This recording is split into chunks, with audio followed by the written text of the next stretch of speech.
संकष्टी चतुर्थी तर दर महिन्याला येते, पण अंगारकी चतुर्थीचा योग वर्षातून फार कमी वेळा येतो.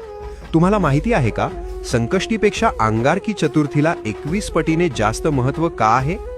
जेव्हा संकष्टी चतुर्थी मंगळवारी येते तेव्हाच तिला अंगारकी म्हटले जाते. याचे कारण पुराणात आहे.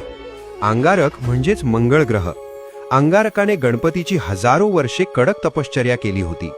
त्याच्या भक्तीने प्रसन्न होऊन बाप्पाने त्याला वरदान दिले, आजपासून जो वार तुझा आहे म्हणजेच मंगळवार, त्या दिवशी जर चतुर्थी आली तर ती तुझ्या नावाने म्हणजेच अंगारकी म्हणून ओळखली जाईल.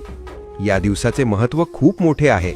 शास्त्र सांगते की वर्षभर येणाऱ्या सर्ण संकष्टी केल्यावर जे पुण्य मिळते ते पुण्य फक्त एक अंगारकी केल्याने मिळते. ज्यांच्या पत्रिकेत मंगळ दोष आहे किंवा ज्यांना कर्जातून मुक्ती हवी आहे त्यांच्यासाठी हा दिवस सुवर्ण संधी असतो. तुमच्या आयुष्यातील सर्व विघ्न दूर होवोत